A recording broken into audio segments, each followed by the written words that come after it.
তাদের শিকড় বুঝতে পারে, তাহলে সেই শিকড়ের উপরে যে বৃক্ষ দাঁড়িয়ে যাবে, আবারও শেখ হাসিনার মতো ফ্যাসিবাদ এই জাতিকে আমাদের কণ্ঠ চেপে ধরবে।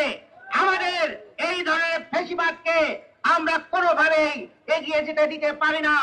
সংগ্রামী ভাই এবং বন্ধুগণ, আমাদেরকে পরিষ্কার ভাবে এটা আমাদের প্রকাশ করতে হবে যে এই ফ্যাসিবাদের সূচনাতে আমরা যেন এটাকে নিভিয়ে দিতে পারি।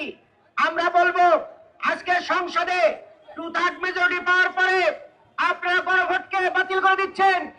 আজকে গণভোটের যে 70% মানুষের ম্যান্ডেটকে আপনারা অপমান করছেন। প্রয়োজন হলে সারা বাংলাদেশের লক্ষ কোটি জনতা ওই সংসদ ভবনকে ঘেরাও করে জনগণের দাবি আদায় করবে ইনশাআল্লাহ। সংগ্রামী ভাই এবং বন্ধুগণ, আজকের এই লিফলেট বিতরণ সেই কর্মসূচি আমরা শুরু করছি। এটা আমাদের সূচনা, এটা আমাদের শেষ নয়।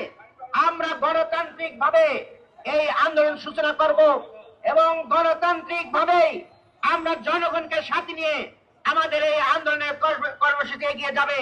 সংগ্রামী ভাই এবং বন্ধুগণ,